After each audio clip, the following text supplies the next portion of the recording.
Welcome to Healing Minds, Stories of Resiliency and Recovery, a conversation held at the intersection of substance abuse, mental health, and everyday living. Your hosts, Mark Regala and Justin Wolf, bring both professional expertise and personal understanding to the table. So welcome to the conversation. Let's dive in.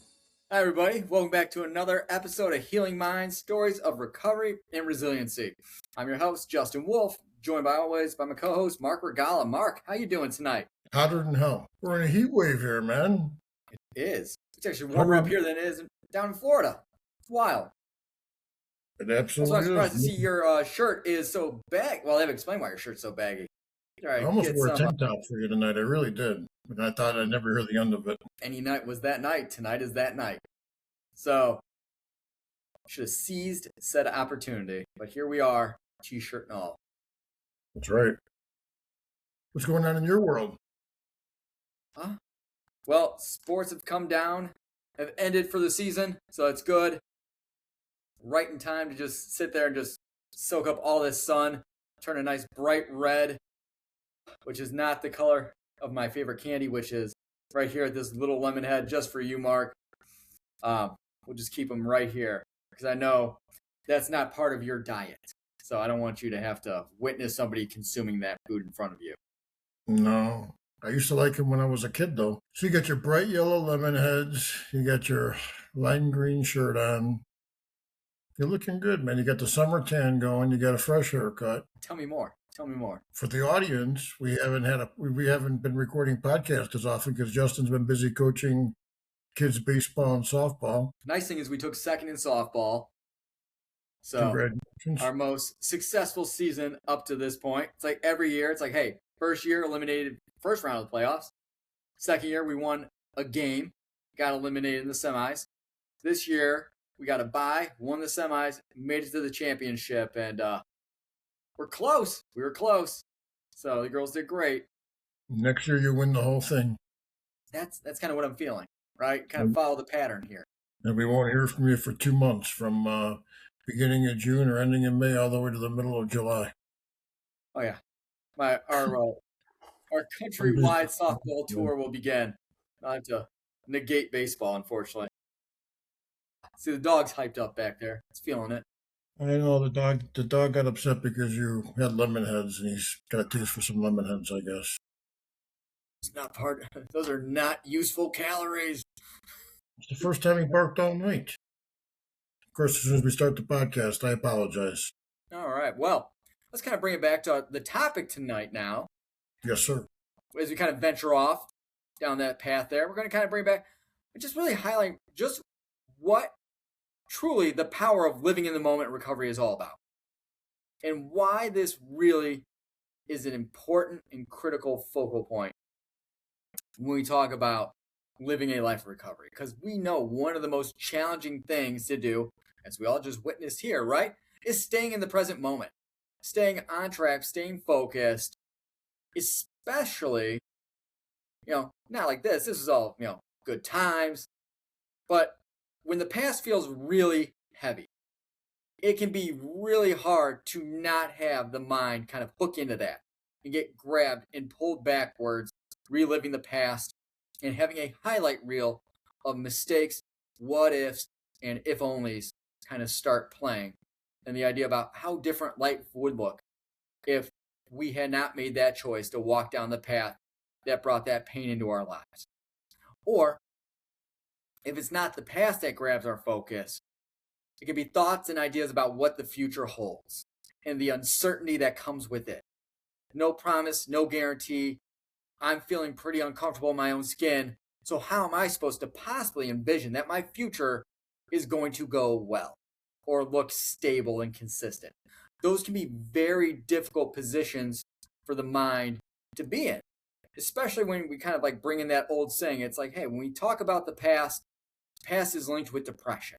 It's focused back on our mistakes, the times that we felt like we sold ourselves short. And the idea is if only we had made a different choice in those moments. Or if we go into the future, now we're riddled with anxiety and worry about what if only I don't know what's happening here. And we can get paralyzed in a sense, role playing these different scenarios out in our head about what could possibly occur. And what we know is that both those focuses take us away from the one place that we have the opportunity to do anything about what is going on in our life. And that moment, my friends, is called being in the present. And so I know, Mark, you're a borderline mindfulness guru.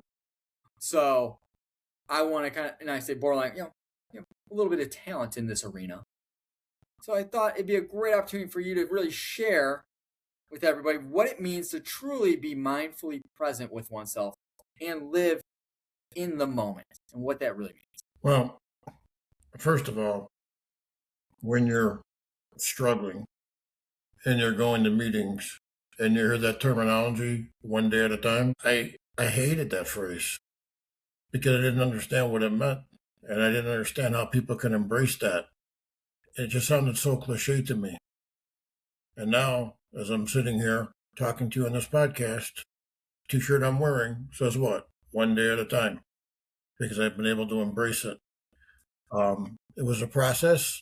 It was a lot of brain work, if you will, a lot of self-talk, a lot of watching videos about it, like on YouTube and things like that, just trying to kind of gauge as far as like how people are able to embrace it and so forth. And I came across a quote, and I know that he's not the one that made this quote, but it was actually like Mike Ditka, believe it or not. It was like a motivational speech that he was giving, and he made that comment about, yesterday's history, tomorrow's a mystery, today's a gift. That's why they call it the present. And I thought that was a pretty profound quote. And, coming into recovery, or at least early recovery, early sobriety, I came to the realization that I was very lucky to get out of the hell that I was in and given a second shot at life. And I just started looking at things differently, Justin, in the sense that I appreciated small things, like as an example, waking up early and seeing the sunset the sunrise, and the birds chirping in the morning and going on walks and not being sick, not having to feel like you had to vomit. And, just conversations that I'd have with people, with a lucid mind and a sound mind, just, bringing subject matter to the table that I haven't brought to the table in years because I had so much brain fog because of all the usage, because of the pills and the drinking and so forth. You just learn to appreciate those conversations. And I went to an AA meeting one time, and a gentleman, again, gave a pretty profound statement. He goes, well, if you're in recovery, he goes, you got the luxury of having 2 birthdays. And I look at him and go, what do you mean 2 birthdays? He goes, the day you're actually born and the day that you're actually reborn, your sober date. And he goes, let me just tell you something. He goes, anything that happened prior to your reborn date really doesn't matter. It's about how you live your life today moving forward. And I thought about that long and hard. And Lord knows, I did a lot of damage, when I was in my crisis of mental health and addiction and alcoholism. And, anytime I started thinking about that stuff, I would feel sad. I mean, losing the wife, losing the job, losing the relationship with the kids, all the damage that was done. But that's not me right now. I'm working on becoming a better human being. So I just drew the line in the sand, and the line was drawn July 17, 2020, which is my sober date. And I just said to myself mentally, whatever happened before, I can't control. I can only focus on this day moving forward, and I just want to get better every single day. And I've heard that it's a 24-hour contract, never more than a 24-hour contract. I've embraced that. I tell people, when I speak to people on a daily basis, when you wake up in the morning, it's about what you need to do to, 1, stay sober, 2, have a good mental health day, and 3, just win the day. And to me, winning the day is a physical win, a spiritual win, and a mental win. And if you do that every single day and get a good stretch of days run together, good things happen. I'm evidence of that. And not only am I evidence of that, but I've seen many stories in the recovery world that echo the same sentiments. As far as the anxiety goes in early recovery, I had tremendous anxiety until I was able to get control of those thoughts and living in the moment. Because of the financial damage that was done, I was unemployed when I first got sober. Where am I going to find a job? Who's going to hire a drug addict or alcoholic? I had a DUI that was still pending at that particular time. It got thrown out shortly after I got sober. People, I got a mugshot in the newspaper. Your brain goes 100 different directions. Oh, absolutely. But the thing about it is I also have general anxiety disorder. And I was a very anxious person leading up to my recovery. And I started really doing some soul searching. And I speak about this actually at the hospitals. A lot of sleepless nights, a lot of tossing and turning at night. Got to remember, I was in the insurance industry. So every time the calendar flipped over to the next month, my income was zero. And I had to find enough sales, to feed the family, pay the mortgage, put food on the table, pay for the kids' school registration, baseball, softball, travel, all that stuff, right? And you know what? At the end of the day, I equated it to sales. As long as I control my activity on a daily basis, you might go 10 days without sales. But if I control my activity and control the day, my kids never missed a meal. There was never a mortgage payment that was missed. So I started thinking about that, about all those restless nights, sleepless nights, all the anxiety that was created. But if I can control the controllables from an activity perspective from sales, things ended up working out okay in my career in the insurance industry. So if I can control the controllables on a daily basis and not get too far ahead of the game and worry about tomorrow or next week or a month from now, good things are going to happen.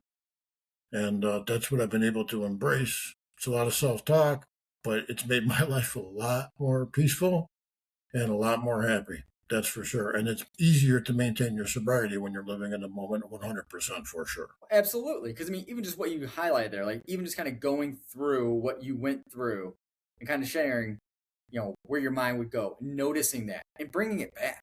Even just noticing that is huge, right? Because that's where we talk about the mindfulness piece of living in the moment. Really means like, hey, I can notice when my mind starts to wander or drift. And I can notice when it starts to go back down those old familiar pathways that it's walked down before, that's brought me nothing but misery, pain, and suffering. And I can acknowledge that I am heading back towards familiar ground. And I can then direct my attention back to something that I have here in the moment, to which I have control over. Like you said, what I got control over.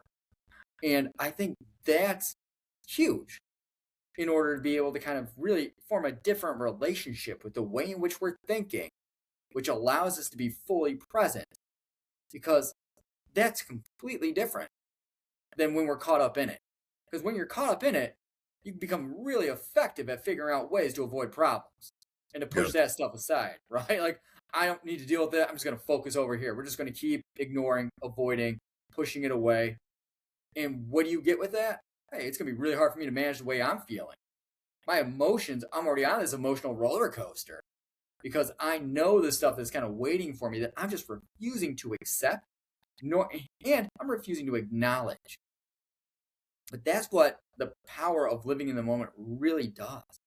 It allows you to deal with what comes up in the moment as it is. And it sets you up to manage it more effectively. Doesn't mean that you're going to like it, you're going to have a good time doing it. It just means, hey, I can manage this right now in this moment as it is showing up, as opposed to falling back into some avoidance patterns that might have been pretty present beforehand. And that's huge. And that's incredibly different than the way life was being lived beforehand as well. Because, like you said, living in the moment and early on in recovery, whether the anxiety was there before, well, when you enter in the recovery, there's anxiety, guilt, shame, remorse, regret over the past actions of like how our actions impact other people, how they sold ourselves short, and we disappointed those that we care about. And so these racing thoughts and these fears, like these all become like just very common barriers. And I think you just highlighted moments ago, right? Just, hey, that presence allows you to actually rebuild that trust with yourself while being present through through embracing acceptance, through that just acknowledging of what's going on. And I think that's huge. And that's why I wanted you to kind of kick this off and kind of highlight all of that, because hey, this is how it shows up in your life and this is how it works. And this is really the gift that it has brought you to kind of be present. And so I just wondering if you could share some of the, maybe some of those other tools. Like you said, a lot of that mindset work you've done. Are there specific tools that you feel like, hey, these have been really helpful in helping me stay grounded and staying present? I mean, like with me, and this year has not been an easy year. There's been a lot of things that have happened. I mean, I've had a couple of deaths in my family over the last month or so. A cousin and an aunt that passed away.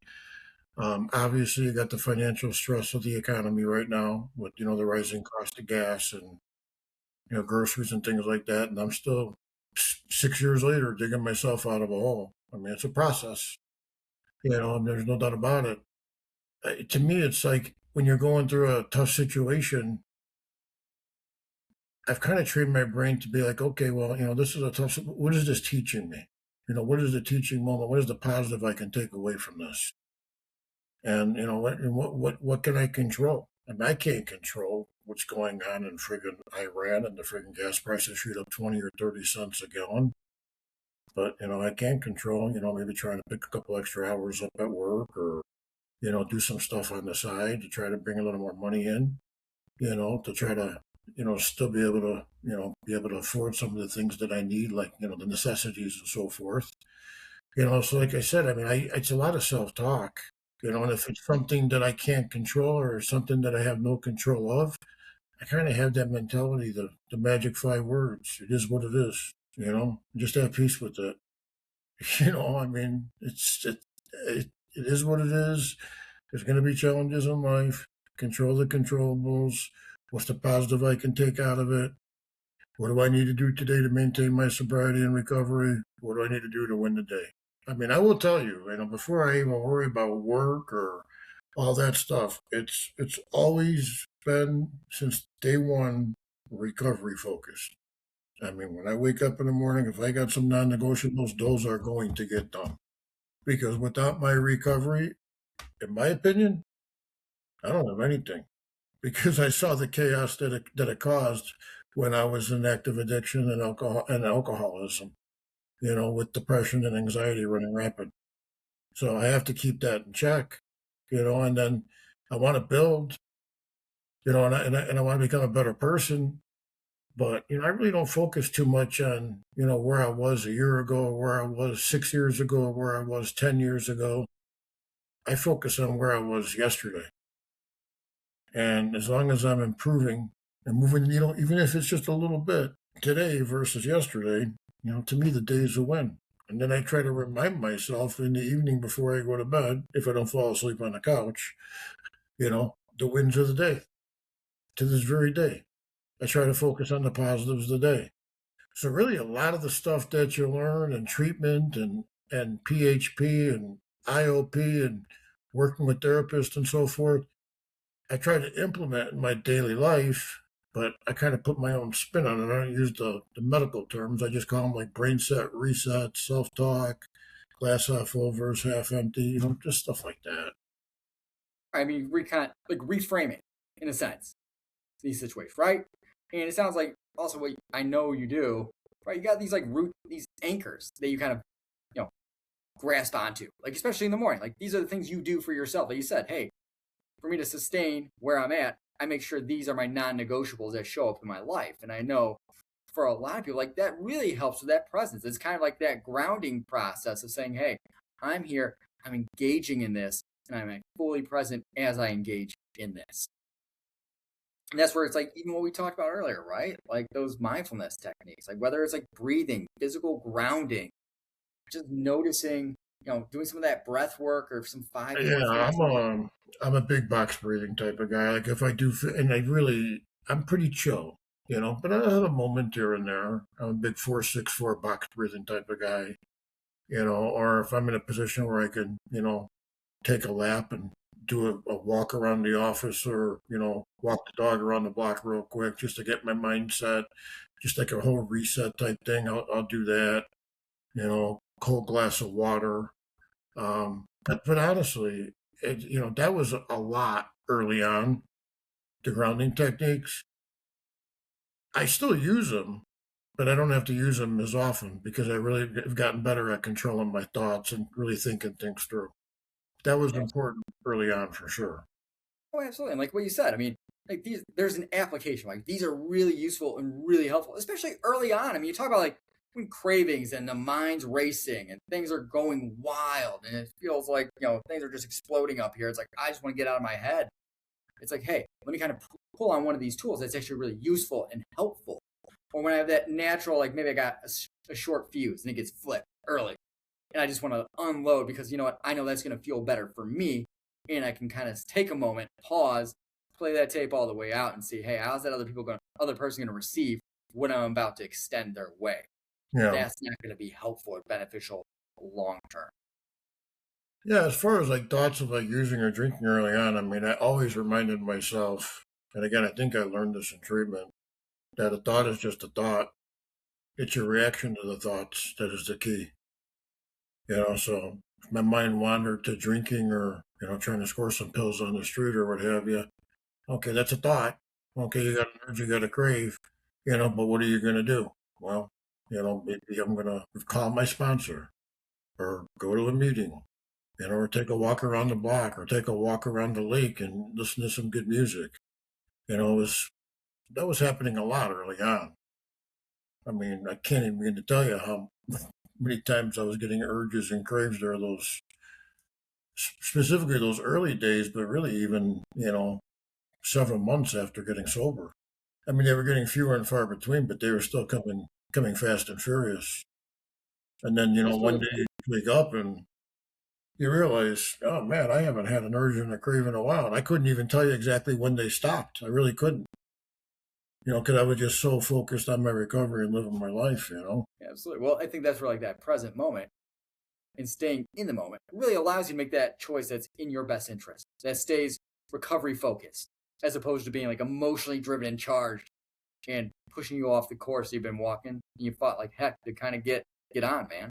So I think that's part where it comes to all this, right? It's like, hey, the more you're doing this and the more you're being intentional with your time, your effort, your focus, and your actions, you're getting more out of the life that you really want. You're able to show up more as the person that you desire to be. And so what's Nash going to get is, hey, my confidence is going up. I'm seeing that value that other people might say that I carry, but I never really felt it because of what I did and all the past that I'm kind of carrying with me. But now that I'm able to kind of be present and actually be with myself and be in this moment as it is, now I'm starting to feel a little more confident and a little bit more assured in the steps and the choices that I'm making, while also strengthening those connections with people that have been in my corner and showing up in a relationship in a healthy way, as opposed to sometimes showing up in a more self-serving kind of way. And that helps build some healthy relationship patterns. It's like even like this week, for the audience, we're recording on July 14th. I'm just going to give it away. July 17th is my sober date. So, it's a reflective week, but it's not a reflective week of all the damage that I've done. It's a reflective week of all the progress that I've made. And, a couple pictures circulated or were sent to me from the not so good days. And for the longest time, I had a hard time looking at those pictures. Now I kind of do a side by side. I'll, look at that picture and put a current picture of me, and it's just like, man, it just makes you feel good because all the hard work that you put in has got you to where you're at right now.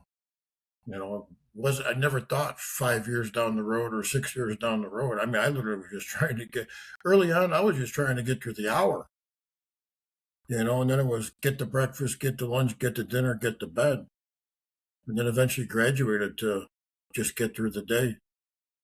Not thinking about the 30 days, not thinking about the 90 days, not thinking about the 6 months or the 1 year. They happened, and I got my, my coins at the meetings. I got a keychain. I keep my coin for every year in my keychain. because it's a reminder of how far that you've come. But I don't really I never thought about it, never really focused on it. I just try to live one day at a time. And it's like I said, it's just very peaceful.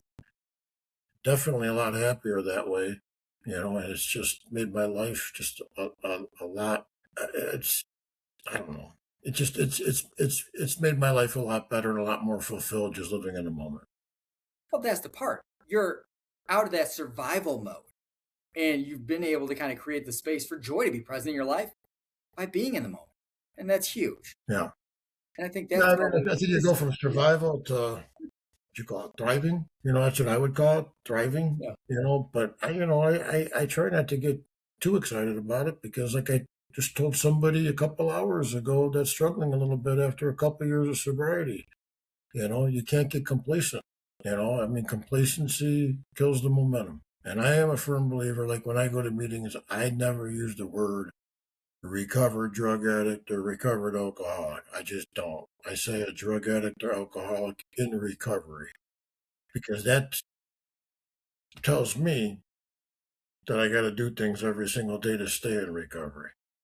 Because I know that my disease of addiction is doing push-ups at me, and I know that the disease of addiction is just waiting to friggin' pounce. And it's going to pounce once if for some reason I get complacent and stop doing the little things, whether it's the mindsets or the daily rituals or disciplines that I do on a day in, day out basis, and get complacent and I don't want to use the word lazy, but, lose my edge, if you will. Okay. That's where it can get very dangerous. And also from a mental health perspective too. So I really try to stay focused every single day. Absolutely. Well, I think I've done a great job kind of highlighting the importance of just that present moment awareness, right? And just kind of being present in the day-to-day and what we do and really highlighting that, hey, this isn't some personality trait that people just have. This is something that takes attention, intention, and it is a skill that you can build through daily practice. And I think that's the part where it's like, hey, you can continue to move forward the way that makes you feel proud, the person that looks back at you in the mirror, and not let those past criticisms, those times where we may have sold ourselves short, kind of pull you away from that presence of how you want to be experienced by other people. So, Mark, anything you'd like to add before we kind of call it a night and wrap it up? No, I just want to remind the audience, in my opinion, the greatest opportunity for growth is going through the tougher moments in life. So as you're focused in the day-to-day recovery world, trying to get recovered, whether it's on the mental health or addiction, a lot of times you get transformed, you find your passion, you find your purpose for life, and it's a beautiful thing. But again, I personally didn't get into recovery to pursue that. It just naturally happened. All I did was trust the process and focus on one day at a time. And there's a lot of people that find their passion and purposes. And it's not necessarily doing recovery work like me. Some people find a natural gift that they never knew existed, whether it's, drawing or painting or doing tattoos or cutting hair or singing, whatever it might be, man. You never know. But it's just living day to day, focusing on a task at hand, using good coping skills, and miraculous things happen. Absolutely. And we appreciate everybody tuning in and listening to these episodes. These drop on the 1st and the 15th. So feel free to set your alerts to get notified when they first are released and tune in. If there's anything you'd like to hear Mark and I talk about, any topics, as always, feel free to reach out. We are open to suggestions.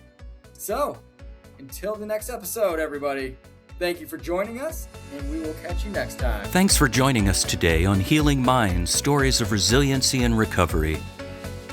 If you're on the journey to find guidance and insights, subscribe now wherever you find your podcasts. Healing Minds, Stories of Resiliency and Recovery is an educational resource, not a substitute for medical or therapeutic advice.